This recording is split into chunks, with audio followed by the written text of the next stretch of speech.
पिछले कुछ दिनों से सुप्रीम कोर्ट पर सरकार के बयान या फिर सरकार के प्रतिनिधियों का बयान काफी ज्यादा सुर्खियों में है। सुप्रीम कोर्ट सुपर संसद हो गया है। सुप्रीम कोर्ट की वजह से भारत में गृह युद्ध फैल रहा है। इस तरह के बयान सुर्खियां बटोर रही हैं। ये बयान भले ही आपको अभी सुर्खियों में हो, लेकिन ये नया नहीं है। पहले भी इस तरह के बयान भले ही इतने कड़े शब्दों में ना आए हों, आते रहे हैं। कोर्ट के प्रति कई बार विधायिका कार्यपालिका की तरफ से आलोचना की जाती है, लेकिन तब जब ये आलोचना होती थी तो ये कुछ बुद्धिजीवियों के बीच में आलोचना रह जाती थी।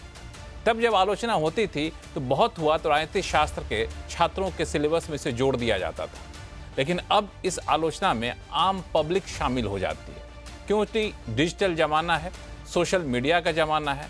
इसलिए ये आलोचना काफ़ी ज़्यादा सुर्खियाँ बटोरती हैं, लेकिन अब ये आलोचना खतरनाक भी हो सकती है, क्योंकि कोर्ट एक ऐसी जगह है जहाँ पे लोगों का भरोसा कायम होना बहुत ज़रूरी है।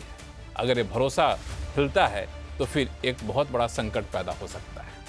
तो इसलिए आवाज़ अड्डा में हम चर्चा करेंगे, क्या वाकई इन बयानों को सिर्फ राजनीतिक नज़रिए से देखा जाए या फिर इसके बीच वाकई व्यवस्थागत दरारें पैदा हो गई हैं जिसे पाटने की ज़रूरत है, या फिर कोई एक लक्ष्मण रेखा खींचने की ज़रूरत है क्या। नमस्कार, मैं हूँ लक्ष्मण राय और आपका मेहमानों से परिचय कराऊं इससे पहले देखिए आखिर किसने क्या कहा इस पूरे मुद्दे पर।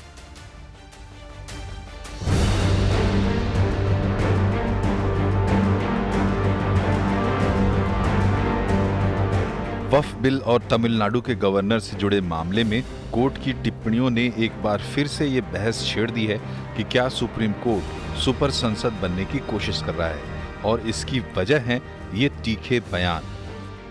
We cannot have a situation where you direct President of India. And on what basis? The only right you have under the Constitution, the judges who issued a mandamus virtually to the President and presented a scenario it will be law of the land, have forgotten the power of the Constitution. इस देश में धार्मिक युद्ध भड़काने के लिए केवल और केवल सुप्रीम कोर्ट जिम्मेवार है। सुप्रीम कोर्ट का एकमात्र उद्देश्य है, show me the face will show you the law.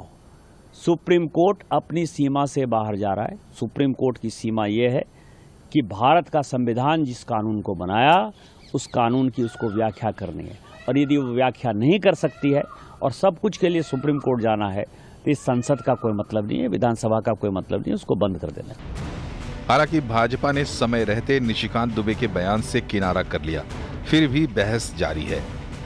देखिए, निशिकांत दुबे जी जो बोले हैं वो तो सही बात बोले हैं। आज हमारे महामहिम राष्ट्रपति ji CJI chief justice of India का अपॉइंटमेंट करते हैं, तो चीफ जस्टिस ऑफ इंडिया कैसे महामहिम राष्ट्रपति जी का जो निर्देश है वो अवमानना कर सकते हैं?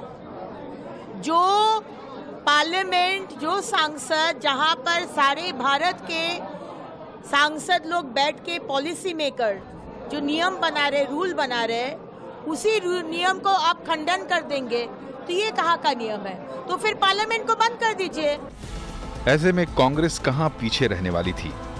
देखिए, सुप्रीम कोर्ट को कमजोर करने में लगे हुए हैं। संवैधानिक पदाधिकारी भी सुप्रीम कोर्ट के खिलाफ बोल रहे हैं, मंत्री भी सुप्रीम कोर्ट के खिलाफ बोल रहे हैं, सांसद भी, बीजेपी के सांसद भी अभी सुप्रीम कोर्ट के खिलाफ बोलने में लगे हुए हैं।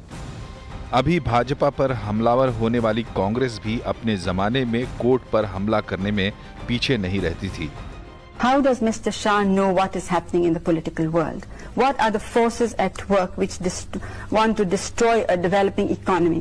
Is a judge competent to decide that? Then why have democracy? Why have elections? Why have political people in power?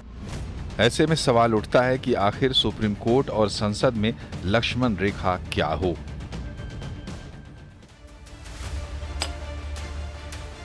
बिल्कुल इसी सवाल का जवाब ढूंढने की हम कोशिश करेंगे, और मेरे साथ खास मेहमान हैं इलाहाबाद हाई कोर्ट के पूर्व जज जस्टिस एएन मित्तल साहब हैं, सुप्रीम कोर्ट के वकील वरिष्ठ वकील संजय हेगड़े साहब हैं, कांग्रेस के प्रवक्ता अर्शप्रीत खंडियाल हमारे साथ जुड़ेंगे कुछ देर में। राजनीतिक विश्लेषक संगीत रागी और शुभंकर मिश्रा हमारे साथ जुड़े हुए हैं। आप सही मेहमानों का मेरा नमस्कार और आपका स्वागत हमारे शो में।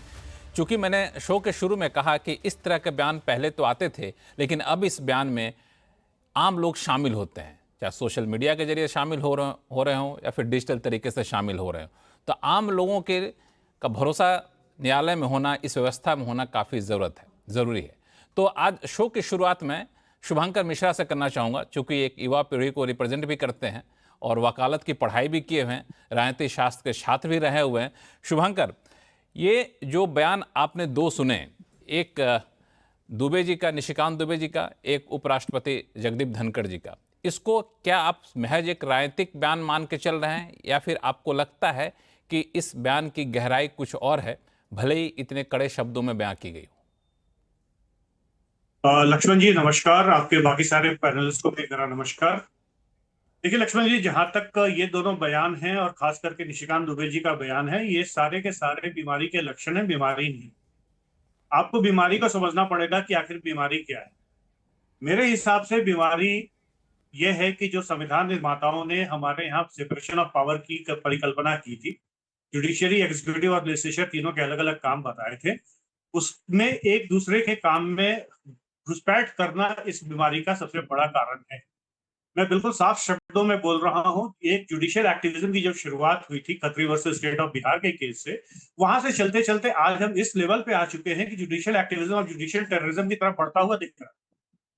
आपको ये मानना पड़ेगा, और मैं आपको अपनी खुद की बात बताऊं, जब मैं एसएसबी का इंटरव्यू देने के लिए गया था तो मुझसे पूछा गया था कि आप फौज क्यों ज्वाइन करना चाहते हैं। तब मैंने बोला था कि मैं लॉ की पढ़ाई कर रहा हूं और आज की डेट में सिर्फ जुडिशियरी और फौज, ये दो ऐसे ऑर्गेनाइजेशन बचे हुए हैं जिनके लिए समाज में इज्जत है। ये 1999 की बात है। अनफॉर्चुनेटली 1999 से 2025 आते आते पता नहीं वो इज्जत जुडिशियरी के लिए भी काफी कम हो गई है, फौज के लिए भी मैं मानता हूं कि काफी कम हो गई है। बिकॉज एक तरीके से जो फौज और जुडिशियरी की चीजें छुपी हुई रहती थी, वो सारी की सारी चीजें वापस पब्लिक के सामने सोशल मीडिया और बाकी चीजों की वजह से सामने आ रही है।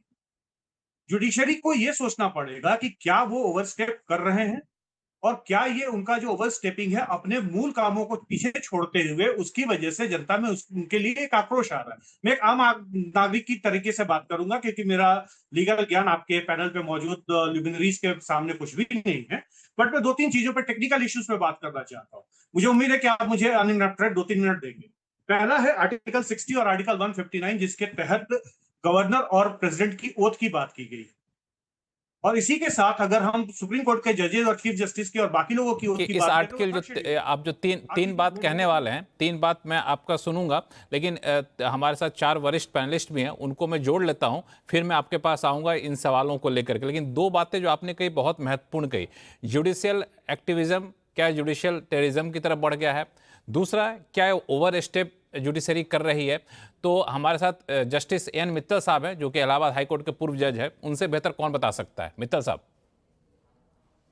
देखिए, पहली बात तो मैं ये कहना चाहूंगा कि सर्वोच्च न्यायालय ने महामहिम राष्ट्रपति जी को किसी प्रकार का कोई निर्देश नहीं दिया है।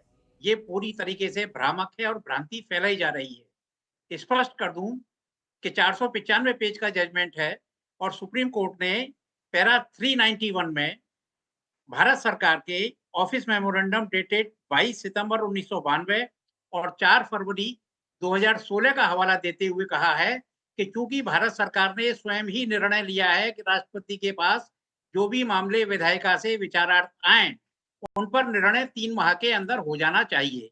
तो माननीय सर्वोच्च न्यायालय ने केवल ये कहा है कि जो भारत सरकार के ऑफिस मेमोरेंडम है उसका पालन किया जाए।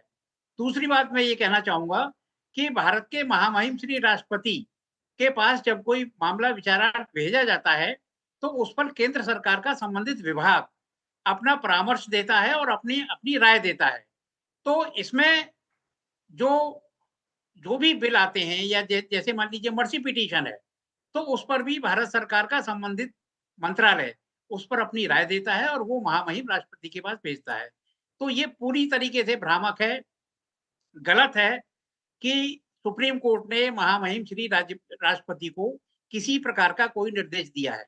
दूसरी बात मैं ये कहना चाहूंगा कि भारत के संविधान के अनुच्छेद 200 में 3 विकल्प महामहिम श्री राज्यपाल को दिए गए हैं कि वो या तो बिल पर अपनी सहमति प्रदान कर दें, या बिल को राष्ट्रपति महोदय के पास विचारार्थ भेज दें, या बिल को उसी सदन के पास पुनः विचार करने के लिए भेज दें। आर्टिकल 200 में कहीं भी यह नहीं लिखा हुआ है कि महामहिम राज्यपाल उसे अनिश्चित काल तक रोक सकते हैं। उसमें यह भी कहीं नहीं लिखा है कि महामहिम राज्यपाल उस पर अपनी स्वीकृति देने से मना कर सकते हैं। आर्टिकल 200 में जो शब्द इस्तेमाल किया गया है वो इस्तेमाल किया गया है एज सून एज पॉसिबल। तो देखिए, भारत के संविधान निर्माताओं ने शायद इस प्रकार की परिकल्पना नहीं की होगी कि केंद्र में और राज्यों में भिन्न भिन्न दलों की सरकारें होंगी। निश्चित रूप से मुझे ये कहने में कोई संकोच नहीं है कि आज यह स्थिति उन सभी राज्यों की है जो भाजपा शासित नहीं है, चाहे वो पश्चिम बंगाल हो, चाहे वो पंजाब हो, चाहे वो पुराना दिल्ली हो जब केजरीवाल की सरकार थी, चाहे वो तेलंगाना हो, कोई भी राज्य हो। तो मेरा ये मानना है कि जब किसी व्यक्ति को महामहिम श्री राज्यपाल के पद पर प्रतिष्ठित किया जाता है, हालांकि वो किसी दलीय स्थिति से जुड़ा रहता है, परंतु जब वो संविधान की शपथ लेते हैं तो उन्हें निष्पक्ष रूप से और निर्भयता से कार्य करना चाहिए और उनको एक दल के प्रतिनिधि के रूप में कार्य नहीं करना चाहिए। अब इसी स्थिति के चलते सर्वोच्च न्यायालय को इसमें हस्तक्षेप करने की आवश्यकता पड़ी, क्योंकि चाहे वो झारखंड हो, चाहे वो तेलंगाना हो, चाहे वो कर्नाटक हो, चाहे वो और राज्य हो, उनके सभी के बिल महामहिम राज्यपालों के पास काफी दिन से बिल्कुल इस बात के प्रावधान पहले से थे, सिर्फ उस ऑफिस मेमोरेंडम का हवाला देते हुए कोर्ट ने ये अपनी बातें कही। उन्होंने कोई निर्देश नहीं दिया यहाँ पे राष्ट्रपति महोदय को। तो इसमें जब निर्देश नहीं दिया तो फिर इस तरह की गलतफहमी क्यों पैदा होती है? ये गलतफहमी सिर्फ एक इस केस को लेकर नहीं कही जा सकती है। हो सकता है कि पहले से ये गुबार बन रहा हो और एक बहाना मिला कि जितने भी मन में संशय थे, मन में भावनाएं थी, उन भावनाओं को व्यक्त किया गया, लेकिन भावनाओं को व्यक्त करने का तरीका थोड़ा सा गलत था। संगीत रागे जी, आपका कमेंट लूंगा, फिर मैं चलूंगा। हेगड़े साहब भी हैं, अशप्रीत साहब भी हैं। देखिए, सबसे पहले तो लक्ष्मण जी मैं बताऊं कि क्या जजों का, जो हाई कोर्ट में जजों का अपॉइंटमेंट होता है, वो बिना पॉलिटिकल इंटरफेरेंस का होता है? क्या ये मेरिट के बेसिस पर चुने जाते हैं? क्या ये राजनीतिक सिफारिश से वहाँ पर नहीं पहुँचे हुए लोग हैं? एक कलेक्टर तो एक कम से कम इंटरव्यू दे करके, एग्ज़ाम दे करके होता है, लेकिन हाई कोर्ट के जज जो होते हैं वो मेरिट के बेसिस पर कितने चुने जाते हैं ये बताने की किसी को आवश्यकता नहीं है, मैं अच्छी तरीके से जानता हूँ। दूसरी बात, सुप्रीम कोर्ट संविधान की व्याख्या कर सकता है, संविधान में संशोधन नहीं कर सकता है। एक अंधा भी जानता है कि कंसल्टेशन और कंसेंट में क्या फ़र्क है। जो एक अंधा भी ये बता सकता है कि कंसल्टेशन कंसेंट नहीं हो सकता। इसके बावजूद सुप्रीम कोर्ट ने कोलेजियम की व्यवस्था की, कार्यपालिका के अधिकार को छीना, और संविधान में इसकी कहीं भी व्याख्या नहीं है, कहीं भी व्यवस्था नहीं है। यह एक जुडिशियल अपराध है, ये जुडिशियल भ्रष्टाचार के अतिरिक्त और कुछ भी नहीं है। 3 जज की सिफारिशें कैसे विश्वसनीय हो सकती है? क्या आपने आवेदन सारे वकीलों से मांगा है? क्या आपने सारे आवेदन की स्क्रूटनी की है? क्या आपने तटस्थ कोई इंटरव्यू लिया है? क्यों आप पर विश्वास किया जाए? क्या लोग जानते नहीं है कि कॉलेजियम के अंदर क्या भ्रष्टाचार है? क्या प्रशांत भूषण ने और 3 जजों ने प्रेस कॉन्फ्रेंस करके रोस्टर में करप्शन की बात नहीं की है? क्या बेंच फिक्सिंग के बारे में सुप्रीम कोर्ट पर टिप्पणी नहीं हुई है? क्या सुप्रीम कोर्ट के बारे में पहले ऐसी बातें, करप्शन के बारे में बात नहीं की गई है? प्रशांत भूषण ने एक चवन्नी उछाल करके आपके सामने फेंक दिया। आप सुप्रीम कोर्ट हैं, आपको ध्यान में रखना चाहिए। ऐसा नहीं है कि आप दूध के धुले हुए हैं और आप पवित्र गाय हैं और आपके बारे में कोई टिप्पणी नहीं करनी चाहिए। लेकिन हाँ, क्यों टिप्पणी लोग नहीं करता है? क्योंकि आप में कंटेम्प्ट का हाथ में हथौड़ा है। जैसे कोई राह में चलता है और लोग एक पिस्टल लिए हुए रहता है तो हर कोई उसको प्रणाम करते रहता है, लेकिन वो सम्मान के कारण उसको प्रणाम करता है, ऐसा नहीं है, क्योंकि वो पता है कि वो क्या है, उसके हाथ में पिस्टल है। तो आपके हाथ में एक कंटेम्प्ट का पिस्टल है जिसके कारण लोग आपके बारे में टिप्पणी नहीं करता है। नहीं तो जस्टिस के हाईकोर्ट, दिल्ली हाईकोर्ट के जज के घर में पैसा मिलता है और सुप्रीम कोर्ट की क्या प्रतिक्रिया होती है? बाकी एक आम आदमी होता तो उसे जेल डाल दिया जाता। प्रशांत भूषण की संजय जगह कोई हेगड़े और जी, आदमी होता ठीक है, तो उसको जेल में मैं डाल आपकी दिया बात गया को समझ होता। गया संगीत रागे, यही चर्चा हम लोग करना चाह भी रहे थे कि क्या कोर्ट के प्रति आम लोगों का विश्वास उठ रहा है या फिर उस क्रेडिबिलिटी को फिर से यहाँ पे आऊंगा, फिर से रागी साहब के पास आऊंगा मैं, चूंकि यहाँ पास 2 वक्ता और हैं, उनको जोड़ लेता हूँ, फिर आपके पास आऊंगा मैं। 10 सेकंड लक्ष्मण जी, 10 सेकंड। आपने 3 महीने का समय सुप्रीम कोर्ट के चीफ जस्टिस के बेंच में कितनी फाइलें पड़ी हुई है लोग जानना चाहेगा। सुप्रीम कोर्ट में कितने केसेस पड़े हुए हैं जानना चाहेगा। देश के न्यायालयों में कितने पेंडिंग केसेस पड़े हुए हैं लोग जानना चाहेगा। ये आपने अपने ऊपर अकाउंटेबिलिटी की कोई सीमा नहीं है। आपका डिस्क्रिशनरी पावर विवेकपूर्ण होता है और बाकी दुनिया की डिस्क्रिशनरी पावर वो संबंधों और संदेह के घेरे में होता है। ये सब कोई जानता है कि जुडिशरी में क्या है, इसलिए आज लोग सड़कों पर आकर के जुडिशरी के बारे में बात कर रहे हैं। वक्त पर आपको जल्दीबाजी थी। वक्त के कानून को पहले भी लोगों ने चैलेंज किया था, आपने क्यों नहीं पहले सुना? आपको कृष्ण जन्मभूमि पर आया था मामला, क्यों नहीं सुना? क्योंकि हिंदू सड़क पर नहीं है ना।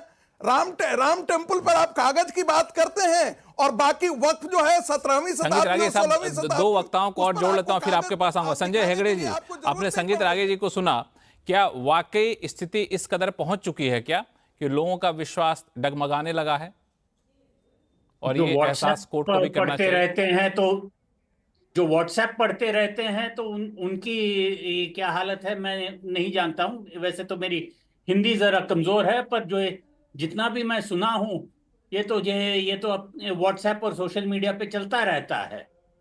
तो देखिए, अगर आपको न्यायालय बंद करना है, आपको अराजकता चाहिए, आपको कोई सिर्फ एक रबर स्टैंप वाली एक न्यायपालिका व्यवस्था चाहिए, तो बिल्कुल आप कर लीजिएगा। देश का क्या हाल होगा आप खुद देख लीजिएगा। बड़ी अच्छी बात है। किसी कोर्ट सिस्टम का काम यह है कि जब कोई व्यवस्था संविधान से हटके चलने लगता है तब एक ब्रेक लगाना, और कोर्ट्स के काम वही है कि जब संविधान पढ़ के संविधान के आधार पर अगर देश न चले तो देश को चेतावनी देना और जो भी उसके लिए जिम्मेदार है उनको सही रास्ते पे लाना। अब आता है ये जो जजमेंट की बात है गवर्नर्स को। सुप्रीम कोर्ट ने कुछ नहीं कहा है सिवाय ये कि गवर्नर की संविधान में अनुच्छेद 200 में लिखा गया है कि जल्द से जल्द गवर्नर को फैसला लेना चाहिए। अब जल्द से जल्द का मतलब क्या होता है? 3 महीने का टाइम सरकार ने खुद चुना था, सरकार की एक ऑफिस मेमोरेंडम थी, तो 3 महीने का। और जब गवर्नर्स पर वो लागू हुआ था तो सुप्रीम कोर्ट ने ये भी कहा था कि सेंट्रल लेवल पे कौन करता है, प्रेसिडेंट करते हैं, तो प्रेसिडेंट को भी वही 3 महीना का लिमिट वो होगा। अब कई बार ऐसा भी हो सकता है कि राष्ट्रपति और प्रधानमंत्री अलग अलग पार्टीज के हो सकते हैं, तो क्या कोई इनडायरेक्टली इलेक्टेड राष्ट्रपति एक डेमोक्रेटिकली इलेक्टेड प्रधानमंत्री को ऐसे ही रोक सकता है जैसे कोई गवर्नर कोई चीफ मिनिस्टर को आज अब तक रोकते हुए चला आया है, चाहे वो तमिलनाडु में हो, चाहे वो केरल में हो या कई और राज्यों में। तो सुप्रीम कोर्ट का बेसिक जो जजमेंट है कि हम एक पार्लियामेंट्री डेमोक्रेसी है, पार्लियामेंट्री डेमोक्रेसी में जो लेजिस्लेचर जो कहता है वो नॉर्मली चलता है, और गवर्नर और प्रेसिडेंट को कोई pocket veto, indefinite pocket veto नहीं है, उस पर एक समय सीमा लगाया गया है। उस पर इतना बवाल मचाना, उस पर ये पूरी जो सोशल मीडिया की जो ट्रोलिंग चल रही है, जो आधे कट करके कुछ ना कुछ बयानबाजी चल रहा है, तो लोग क्या समझेंगे? आप ही के चैनल ने अभी इंदिरा गांधी का वो जो इंटरव्यू जो चलाया था, आपको पता है कि इंदिरा गांधी ने वो इंटरव्यू कब और क्यों दिया था? वो दिया था लंदन में, जब वो प्रधानमंत्री नहीं थी और उनके खिलाफ रिटायर्ड जस्टिस जेसी शाह का जो शाह कमीशन था वो बिठाया गया था, तो वो अपनी डिफेंस दे रही थी।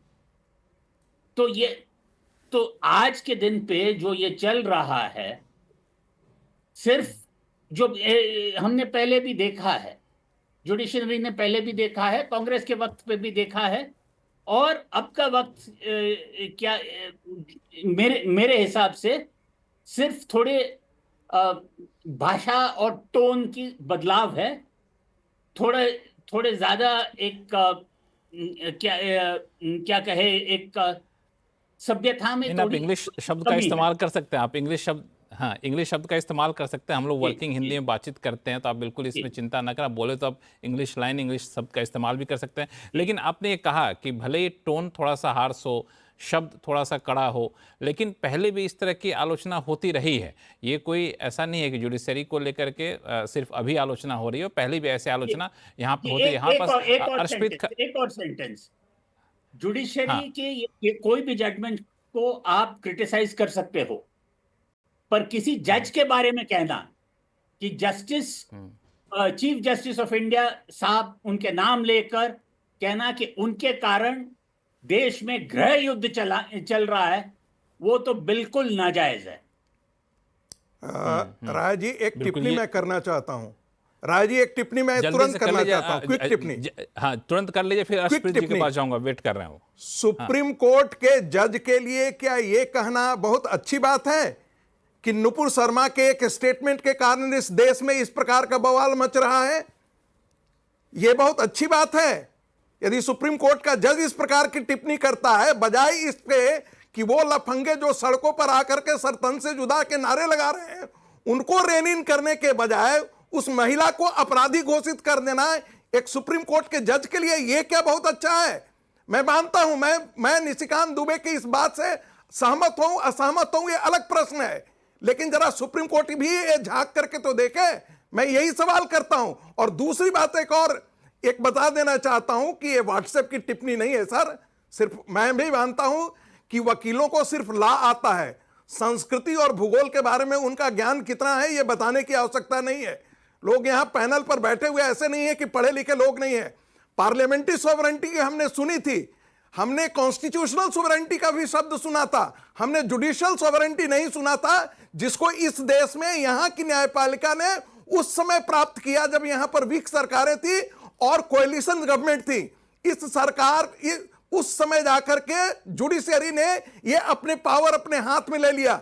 मणिपुर पर तो सुप्रीम कोर्ट कॉग्निजेंस ले लेती है, नूह पर कॉग्निजेंस ले लेती है, और बंगाल में उसकी घिग्गी बन जाती है। तो लोग सवाल नहीं करेगा क्या? जब वक्फ बोर्ड को इसी लोगों ने चैलेंज किया था, जवाब भी मिलेगा। अर्शप्रीत जी बहुत देर से इंतजार कर रहे हैं, वो बोलना चाहिए। अर्शप्रीत जी, संगीत रागे जी 1 मिनट रुक जाइए। अर्शप्रीत जी से कमेंट लेता हूं, फिर आपके पास आऊंगा। संगीत रागे जी 1 मिनट रुक जाइए।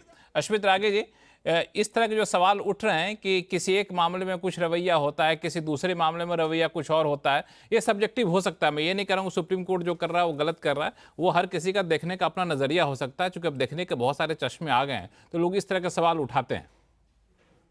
देखिए राय साहब, इससे पहले कि मैं शुरू करूं, जो रागी साहब ने बयान दिया, मैं उन्हें बेनती करूंगा वो बयान वापस लें। जो उन्होंने कहा कि वकीलों को सिर्फ कानून आता है और चीजों के बारे में कितना ज्ञान है ये मैं जानता हूं, ये बयान गलत है। मैं इस बयान की निंदा करता हूं खुद बतौर वकील होने के नाते, और इन्हें कहूंगा कि ये बयान के लिए माफी मांग के इस बयान को वापस ले जब इनका टाइम आएगा। दूसरी बात, अभी तक आप देखिए कि देश के प्रधानमंत्री चुप है, होम मिनिस्टर अमित शाह साहब चुप है, लॉ मिनिस्टर चुप है। एक तरफ भारतीय जनता पार्टी के लीडर्स अपमान पे अपमान करते जा रहे हैं जुडिशरी का। ये कहना क्या जायज है कि सिविल जो वॉर हो रही है उसके लिए जुडिशरी रिस्पॉन्सिबल है?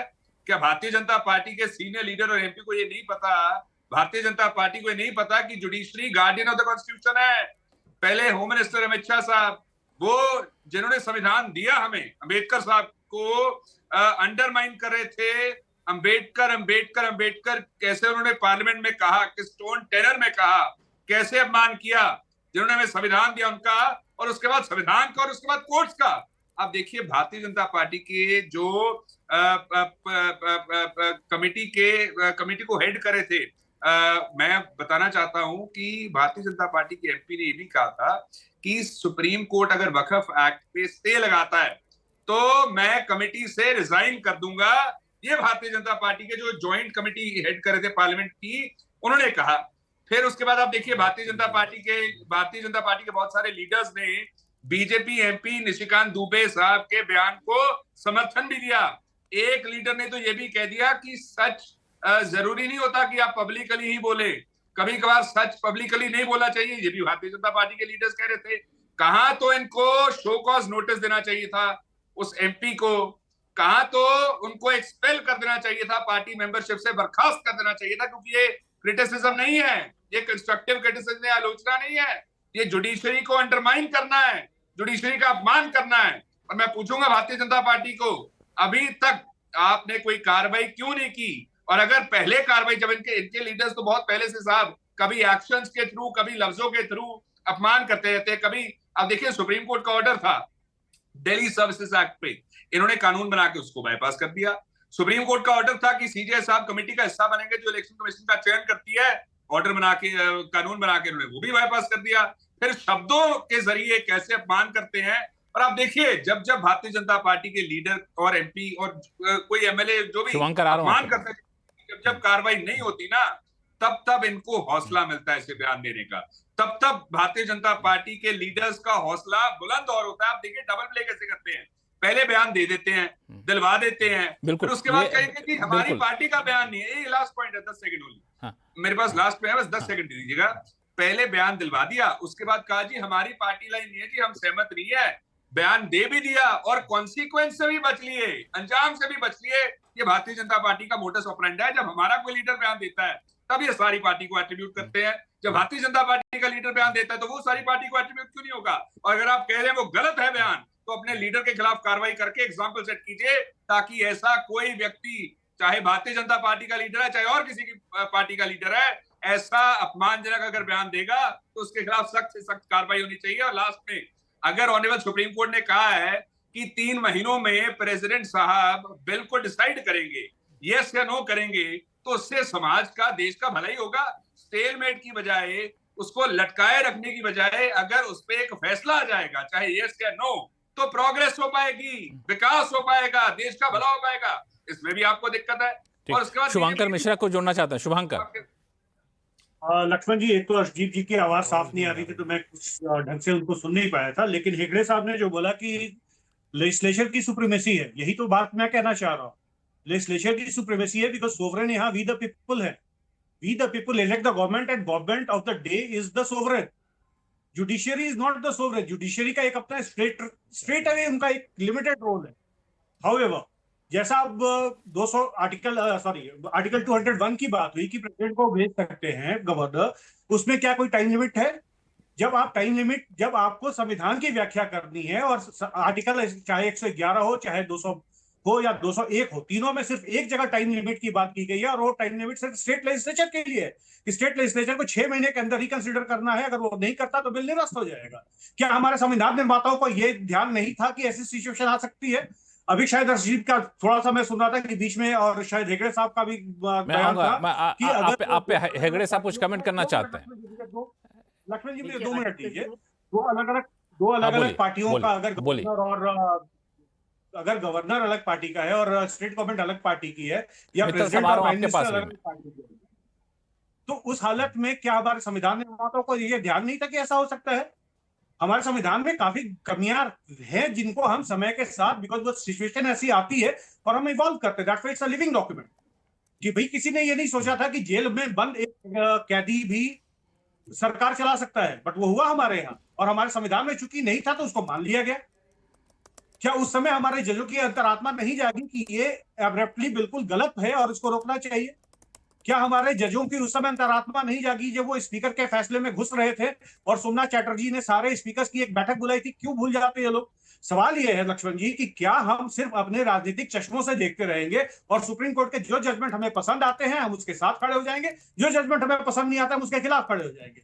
सुप्रीम कोर्ट एक ऐसी संस्था है जो साल में 200 दिन से कम काम करती है। 45 से 50 दिन की छुट्टी उनको गर्मी में चाहिए होती, जबकि एसी लगे हुए हैं। सर्दियों की छुट्टी चाहिए होती, क्यों चाहिए भाई? 60,000 से ज्यादा केस आपके अपने खुद के कोर्ट में पेंडिंग है। आप कोर्ट में फाइनल हियरिंग करके आप उसके साथ डिसीजन पेंडिंग रख के छोड़ देते हैं। क्या आपके ऊपर कोई अकाउंटेबिलिटी नहीं है? हेगड़े साहब आप क्या ऐड करना चाहते हैं? हेगड़े साहब को जवाब देना चाहते हैं। शुभंकर एक मिनट रुक जाइए, हेगड़े साहब को जवाब देना चाहते हैं। संजय हेगड़े जी, मैं तो सिर्फ ये कह आपको रहा हंसाऊंगा। मैं तो सिर्फ ये कह रहा था कि आर्टिकल 200 में लिखा गया है, प्रोवाइडेड दैट द गवर्नर में as soon as possible after the presentation of the bill for assent return the bill as soon as possible का एज सून एज पॉसिबल का इट हैज बीन इंटरप्रेटेड, और interpretation यही कहा है कि साहब 3 महीने में तो आप कर सकते हैं। मेमोरेंडम ऑफ गवर्नमेंट भी binding on the president of India और governor. This is the constitution, ये कॉन्स्टिट्यूशन है भाई। Under secretary binding on the governor and the president. देखिए, ये कॉन्स्टिट्यूशन में लिखा है, आर्टिकल 200 कॉन्स्टिट्यूशन को इंटरप्रेट किया है। आप लोगों ने आप कुछ बोले जा रहे हो और मैं सुनता रहूंगा। चलिए आप नहीं ऐसा करता। शुभंकर एक मिनट आप शांत हो जाइए, संजय हेगड़े साहब को बोलने दीजिए। संजय हेगड़े साहब आप सिर्फ बोलिए, बीच में कोई नहीं रोकेगा, आप बोलिए जी। मैं ये कहना चाहता हूं कि सुप्रीम कोर्ट ने कुछ नहीं किया सिवाय कॉन्स्टिट्यूशन का एक इंटरप्रिटेशन दिया है। कॉन्स्टिट्यूशन में लिखा है as soon as possible. As soon as possible का मतलब क्या है? चलिए 3 महीने में तो कर लीजिए। और जैसे कि कोई और प्रवक्ता ने कहा है कि भाई जब फैसला आ जाता है एक साइड या दूसरे साइड, आगे बात बढ़ती है। ये कहना कि भाई हम कुछ नहीं करेंगे, हम हाथ पे हाथ धरे बैठेंगे, ये कहाँ की राजनीति है? या ये कौन सी कॉन्स्टिट्यूशनल लॉ है? तो अराजकता सब तब शुरू हो जाता है जब इंस्टीट्यूशंस काम नहीं ना करते हैं, ना किसी और को करने देते हैं। और दूसरी बात है कि कॉन्स्टिट्यूशन की जो इंटरप्रिटेशन का काम है सिर्फ वही सुप्रीम कोर्ट करता है। ऐसा नहीं है कि भाई हम देश चलाएंगे, हमसे ही सब कुछ चलता है। कोर्ट को कोई ऐसी इच्छा नहीं है कि देश चलाने की, पर अगर उनके सामने कोई सवाल आ जाता है तो फैसला तो देना पड़ता है ना। सवाल आएगा तो फैसला देना पड़ेगा। इसीलिए सवाल ये उठता है हेगड़े साहब कि आखिर जुडिशियल एक्टिविज्म की जरूरत आखिर क्यों पड़ी? शुभंकर छोटा सा कमेंट, चूंकि आप बोलना चाह रहे थे, बीच में आपको रोक दिया था मैं, फिर मैं जाऊंगा मित्तल साहब को, जस्टिस मित्तल साहब के पास जाऊंगा, काफी देर से बोलना चाह रहे हैं। शुभंकर छोटा सा कमेंट। लक्ष्मण, मैं सिर्फ ये कहना चाह रहा हूँ कि मेरी समस्या सुप्रीम कोर्ट से उनके पावर्स के साथ नहीं है, वो संविधान ने दी हुई है। मेरी समस्या है कि उनकी कोई अकाउंटेबिलिटी नहीं है। एक वो ऐसा कॉलेजियम सिस्टम उन्होंने अपने लिए बना रखा है जिसमें साफ साफ दिखता है कि क्या चल रहा है, उसके बारे में ना बोले तो बेहतर है। उसके बाद separate yardstick for separate people, ये क्या तमाशा है? कोई अमीर आदमी जिसका केस रातों रात सुन लिया जाता है, एक महिला के लिए एक दिन में शनिवार को शाम को 2-2 बेंचेस बैठ जाती हैं, और यहाँ पे लाखों केस पेंडिंग पड़े हुए, उनके कोई सुनने वाला नहीं है। सुप्रीम कोर्ट इतना खर्चीला हो गया है कि आप और मेरे जैसा कोई आम आदमी वहां जाके केस लड़ नहीं सकता है। आपने व्यवस्था ऐसी बनाई हुई है। ये भी एक पॉइंट है। एक मिनट जरा, जस्टिस मित्तल साहब कुछ बोलना चाहते हैं। जस्टिस मित्तल साहब कुछ आप जोड़ना चाह रहे थे? जी, मैं ये कहना चाह रहा था कि शुभंकर जी डिबेट के बिंदु से अलग हट करके थोड़ी बात कर रहे हैं। पूरे सम्मान के साथ मैं उनकी बातों का सम्मान करता हूँ। और जो आप कह रहे हैं कि संविधान के अनुच्छेद 200 और 201 में कोई समय सीमा नहीं है, मैं सिर्फ ये कहना चाहूँगा कि हर विषय पर और हर बिंदु पर कानून बनाना संभव नहीं है। और इसीलिए हर कानून में एक शक्ति, जिसको इनहेरेंट पावर कहते हैं, अंतर्निहित शक्ति न्यायालयों को दी जाती है। सीपीसी में धारा 151 के अंतर्गत सिविल कोर्ट को अंतर्निहित शक्ति दी गई है। दंड प्रक्रिया संहिता की धारा 482 के अंतर्गत उच्च न्यायालयों को अंतर्निहित शक्ति दी गई है। और इसी प्रकार से माननीय सर्वोच्च न्यायालय को भी अनुच्छेद 142 के अंतर्गत अंतर्निहित शक्ति प्रदान की गई है। तो फिर मैं शुभंकर जी को ये याद दिलाना चाहूंगा, अगर ठीक है कोई समय सीमा निर्धारित नहीं है, परंतु उसमें शब्द एज सून एज पॉसिबल लिखा है, तो उसका तात्पर्य आप क्या 10 महीने, 20 महीने, 50 महीने रखेंगे? और बड़े खेद के साथ कहना पड़ रहा है कि ये स्थिति सारे उन राज्यों की है जहां बीजेपी का शासन नहीं है, क्योंकि राज्यपाल बीजेपी के द्वारा नियुक्त किए गए हैं। और मेरा मानना यह है कि राज्यपाल जब किसी संवैधानिक पद पर काम करते हैं तो उन्हें निष्पक्ष रूप से कार्य करना चाहिए, दलीय राजनीति से हट करके उन्हें कार्य करना चाहिए, उन्हें दल के प्रतिनिधि के रूप में कार्य नहीं करना चाहिए। और पुनः संगीत रागे जी, ये एक बड़ा एक पॉइंट जो निकल के एक लाइन पुनः मैं इस बात को दोहराना चाहूंगा, ये भ्रामक स्थिति फैलाई जा रही है कि सर्वोच्च न्यायालय ने महामहिम श्री राष्ट्रपति को कोई निर्देश दिया है। महामहिम श्री राष्ट्रपति को कोई निर्देश नहीं दिया, किसी प्रकार का कोई निर्देश नहीं दिया। कृपया 495 बता दिया था आपने ये चीज बताया था पहले सवाल के जवाब में, आप ये बात साफ कर दी थी आपने। संगीत रागे जी, सवाल ये उठता है कि आखिर जुडिशियल एक्टिविज्म की जरूरत क्यों पड़ जाती है? जैसा कि अभी जस्टिस मित्तल साहब कह रहे थे, हेगड़े साहब ने भी कहा कि जब आप संविधान के शब्दशः व्याख्या करके जब आप बहुत सक्रिय नहीं रहेंगे तो एक समय के बाद जुडिशरी कहीं ना कहीं आकर दखल देगी। मतलब एक जगह आप छोड़ देते हैं जहां पे आकर जुडिशरी घुस जाती है, उसको आप जुडिशियल एक्टिविज्म कहते हैं। अब जुडिशरी जहां घुसती है वो आपको पसंद आता है तो अच्छी बात है, पसंद नहीं आता तो आप क्रिटिसाइज करते हैं। अब एज सुन एज पॉसिबल लिखा है, इसका मतलब थोड़ी कि आप महीनों महीनों बैठे रह जाएंगे। तो जाहिर तौर पर ऐसे मामले पे जुडिशरी आएगी सामने, आप ऐसी नौबत मत आने दीजिए। मैं तो वही सवाल कर रहा हूं कि नैतिकता का ये सवाल ये जजेज महाराज अपने ऊपर लागू कर लें। जरा देखें तो सही, अपने गिरेबान में थोड़ा झांक लें। ये जितने जजेज हैं, कलकत्ता हाई कोर्ट के बारे में क्या कहा जाता है ये बताने की आवश्यकता नहीं है, वकीलों से पूछ लीजिएगा। इलाहाबाद हाई कोर्ट के जजों के बारे में क्या बोलते हैं वकील लोग, ये पूछने की जरूरत नहीं है। ये सर्वज्ञात है, जो लोग भी जुडिशियल सर्किल में घूमता है उसको मालूम है कि क्या है। ये जजेज कैसे राजनीतिक सिफारिश से हाई कोर्ट तक पहुंचते हैं ये बताने की आवश्यकता नहीं है। और एक और बात मैं बताना चाहता हूं, ये की व्याख्या तो मैंने समझ ली है, लेकिन जरा इसकी व्याख्या मुझे बता देंगे कि कलेजियम की व्याख्या में कहां लिखा हुआ है कंसेंट? ये तो छीनी हुई व्यवस्था है, और इसलिए आपने छीना है कि जैसे ये हमारी जो है, हम जो करना चाहें वो कर देंगे, और यदि आप नहीं मानते हैं तो हम एक अपने पास पिस्टल लेकर के घूम रहे हैं, वो हमारे पास कंटेम्प्ट ऑफ कोर्ट का पिस्टल है।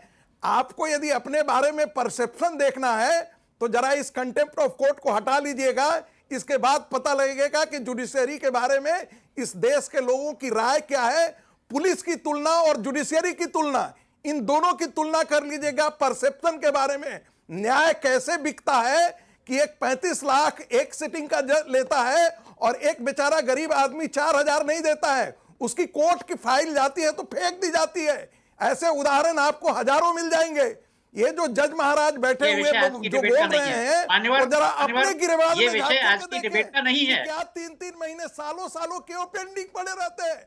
फाइल इनके पास क्यों पेंडिंग पड़ी रहती है? संगीत रागे जी, दरअसल नहीं संगीत रागे, किसी पे हम लोग व्यक्तिगत टिप्पणी ना करें, लेकिन यह है कि ये सारी चीजें जो होती है ना अर्शप्रीत जी, ये सारी चीजें जो होती हैं, यही सारी चीजें जुडिशरी के ऊपर जब सवाल खड़ा होता है ना, तो डिसीजन कोई भी हो, भले ही लोग आलोचना गैरवाजिब तरीके से करते हैं, लेकिन आलोचक के लोग का समर्थन लोग करने बैठ जाते हैं, क्योंकि जुडिशरी के प्रति एक जो सम्मान है, वो भाव है, वो कहीं ना कहीं कम हुआ है। तो इस पूरे बयान को, पूरे मामलों को आप राजनीतिक तौर पर देख रहे हैं, या फिर आपको लगता है कि ऐसे बयान दे करके एक वाटर टेस्टिंग किया जा रहा है कि आगे चलकर हमें कोई कदम उठाना तो देखा जाए कि पब्लिक हमारे साथ है कि नहीं?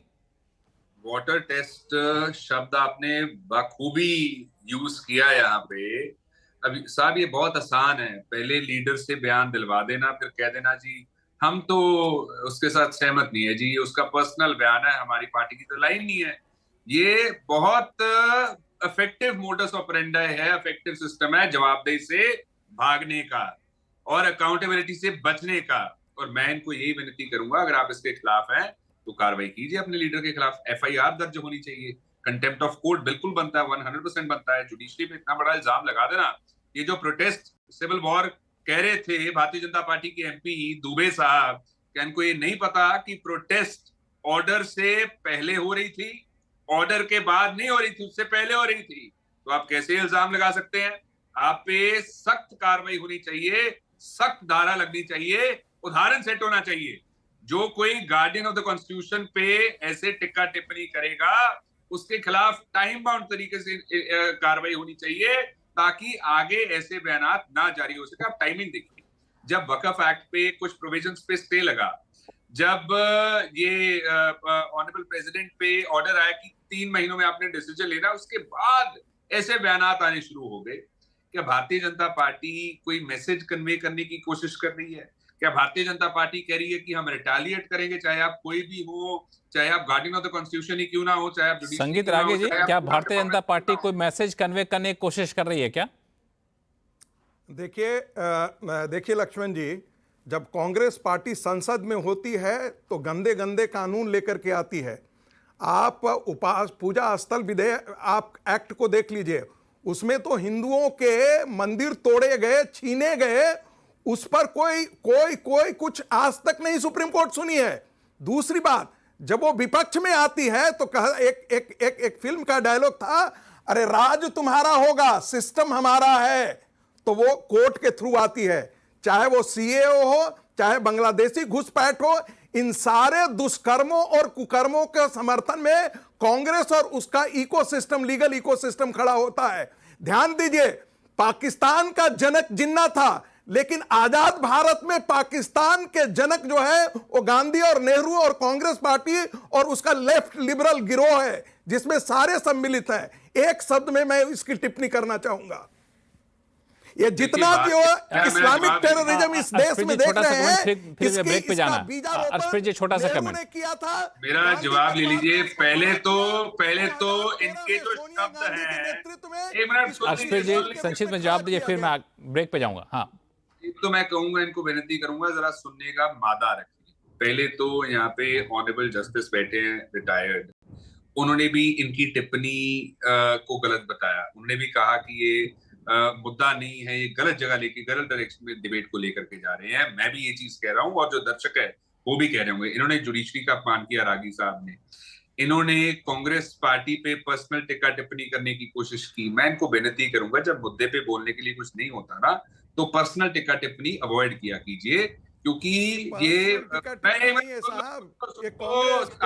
नहीं बोला था मुद्दे पे। एक मिनट, आप इल्जाम लगा रहे हैं। ऐसा करता है अर्शप्रीत जी, हाँ, हम लोग अभी छोटा सा एक ब्रेक ले लेते हैं और ब्रेक के बाद लौटेंगे तो मैं संजय हेगड़े जी के पास जाऊंगा, जस्टिस मित्तल जी के पास जाऊंगा और एक सवाल ये पूछूंगा कि क्या वाकई कोई एक सिस्टम डेवलप करने का समय आ गया है क्या, या कोई लक्ष्मण रेखा खींचने का समय आ गया है? वो लक्ष्मण रेखा हो तो क्या होनी चाहिए कि इस तरह के वाद विवाद ना बढ़े?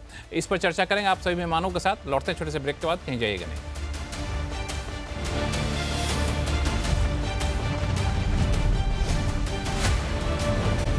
चर्चा कर रहे हैं कि सुप्रीम कोर्ट के लिए कोई जिस तरह की टीका टिप्पणी हो रही है, क्या वक्त आ गया है कि जुडिशरी और विधायिका और कार्यपालिका के बीच एक लक्ष्मण रेखा खींची जाए ताकि इस तरह के विवाद ना हो, या फिर इस लक्ष्मण रेखा की जांच की जा रही है कि आखिर कहाँ वो खींची जा सकती है?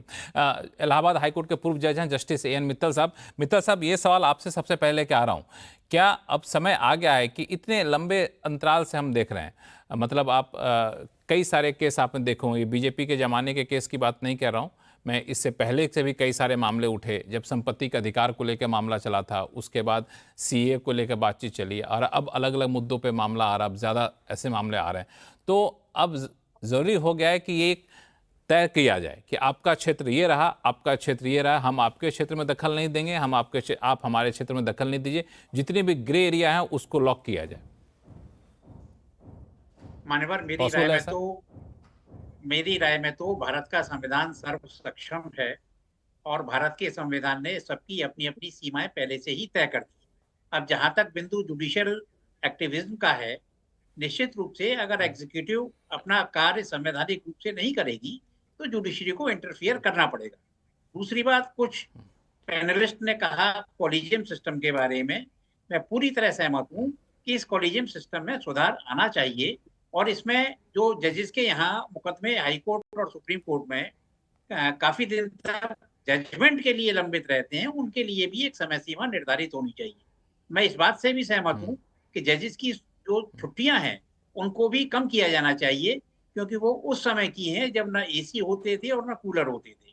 तो सुधार समाज का एक अभिन्न अंग है, चाहे कोई भी वर्ग हो, चाहे वो राजनीति हो, चाहे वो न्यायपालिका हो और चाहे वो कार्यपालिका हो, सभी में एक सुधार की आवश्यकता है। और मेरी अपनी राय में भारत के संविधान ने सबकी अपनी अपनी सीमाएं निर्धारित कर रखी हैं। समय समय पर एक दूसरे शुभंकर, आप खुश हो जाइए, आपकी बात को तो कब ने जस्टिस मित्तल साहब ने स्वीकार किया कि छुट्टियां कम होनी चाहिए। उस जमाने की बात है जब एसी नहीं होते तो कूलर हुआ करते थे। हाँ शुभंकर, छोटा सा कमेंट कर लीजिए, फिर मैं हेगड़े साहब को पास जाऊंगा। हाँ लक्ष्मण जी, बट समस्या ये है, माननीय जज साहब ने इस बात को तो स्वीकार किया, बट हमारा माननीय सुप्रीम कोर्ट इस बात को स्वीकार करने को बिल्कुल तैयार नहीं है। जब एनजेएसी की परिकल्पना हुई, एनजेएसी एक्ट आया, तो उसमें सारे के सारे जो कोलिजियम मेंबर्स थे वो ऑलरेडी उसके मेंबर्स थे, उसके अलावा 3 और लोग थे। लेकिन कद्दू कटेगा तो सिर्फ हम में बटेगा वाली जब विचारधारा लेके अगर सुप्रीम कोर्ट को चलना है तो भगवान बचाए, उसके अलावा तो और कुछ कहा नहीं जा सकता। अगर आपको मैं सिर्फ याद दिलाऊं कि 4 साल 5 साल पहले की बात है, मुझे ठीक से याद नहीं आ रहा, मैं माननीय जज साहब का नाम नहीं लूंगा, एक सुप्रीम कोर्ट के सिटिंग जज के ऊपर उनकी ही स्टाफ की एक महिला ने एक इल्जाम लगाया था कि उनके साथ सेक्सुअल मॉलेस्टेशन या कुछ इस तरीके की बात हुई है, और उस मुकदमे का फैसला वही जज साहब खुद कर रहे थे। अब ऐसे हालत में आप इस जुडिशियरी पे क्या भरोसा करेंगे? और अगर आप मुझे संजय हेगड़े साहब, मैं आपको मुझे सिर्फ 1 मिनट का मौका दीजिए, मैं एक हाइपर टेक्निकल इशू उठाना चाह रहा हूं। गवर्नर, प्रेसिडेंट और सुप्रीम कोर्ट के जजेस के बारे में। गवर्नर और प्रेसिडेंट की जो ओथ है, वो ओथ होती है, मैं आपको शब्दशः पढ़ के बताता हूं। आई शैल, और आगे का छोड़ के, preserve, protect and defend the constitution and the laws and that I will devote myself to the service and well being of the people of India. Governor and president are the protector of the constitution, whereas supreme court के chief justice की oath है, I shall uphold the sovereignty and integrity of India. अगर आपको इसका फर्क नहीं समझ में आ रहा है, इतने लीगल ह्यूमैनिटीज भी यहां बैठे हुए हैं, can somebody whose duty is to uphold the sovereignty direct the sovereign power of India, जिसका काम है प्रोटेक्ट द कॉन्स्टिट्यूशन, अगर एज सुन एज पॉसिबल, अगर आप इस शब्द की बात कर रहे हैं श्रीमान, मेरी बात ही यही है कि एज सुन एज पॉसिबल में दोनों ही चीजें शामिल हैं। लंबा लटकाने की व्यवस्था रखने के लिए ही वो संविधान निर्माताओं ने उसको एज सुन एज पॉसिबल लिखा था, नहीं तो वो समय दे देते। आप, अगर मैं आपको एक हाइपोथेटिकल सिचुएशन बता दूं, कर्नाटक के और महाराष्ट्र की जिस तरीके की भाषाई मुद्दों को लेकर आज की डेट में हालत है, अगर इस हालत में कर्नाटक और महाराष्ट्र की विधानसभाएं वहां पे एक बिल पास करें कि यहाँ पे सरकारी नौकरियों, प्राइवेट नौकरियों और सड़क पर जो बंदा मराठी या कन्नड़ा में बात नहीं करेगा उसकी पिटाई होगी। आपकी जानकारी के लिए बताओ, आज एक सर्विंग विंग कमांडर की कर्नाटक में पिटाई की गई है क्योंकि वो कन्नड़ नहीं बोल पा रहे थे, डीआरडीओ में वहां पोस्टेड है, और उस बिल को वो पास कर दे। आपको क्या लगता है कि गवर्नर को उस पर साइन कर देना चाहिए? कृपया जवाब दें। जस्टिस मित्तल साहब, आप कुछ बोलना चाह रहे थे। मैं बता रहा हूं, ऐसा है मान्यवर, अगर मान लीजिए किसी विधानसभा से या किसी लोकसभा से ऐसा कोई बिल पारित हो जाता है जो संविधान की मंशा के अनुरूप नहीं है या संविधान के मौलिक सिद्धांतों के अनुरूप नहीं है, तो उसकी न्यायालय विवेचना करता है। उसकी विवेचना राज्यपाल या राष्ट्रपति को करने का अधिकार नहीं है, उसकी विवेचना न्यायालय करता है। तो आप इस चीज को कृपया इंटरमिक्स मत करिए कि अगर मान लीजिए किसी व्यक्ति को कन्नड़ बोलना नहीं आता तो क्या राज्यपाल उस पर सहमति दे देंगे। भारत के संविधान के अनुच्छेद 200 और 201 में राज्यपाल को कहीं भी सहमति देने से इनकार करने का अधिकार नहीं है। तो ऐसी स्थिति में न्यायालय का काम जो है वो राज्यपाल और राष्ट्रपति नहीं कर सकते। न्यायालय का काम न्यायालय को करना है, राज्यपाल और राष्ट्रपति का काम राष्ट्रपति को करना है, बस। संजय हेगड़े साहब, आपने ये डिबेट सुना, यहाँ पे इन दोनों की अपनी बातें हैं। आपको लगता है कि इस तरह के जो भी ग्रे एरिया है उसको हम लोग फिक्स कर दें? और एक और सवाल मैं लेकर आपके पास आऊंगा कि जिस तरीके से पिछले कई गलत बोल गए।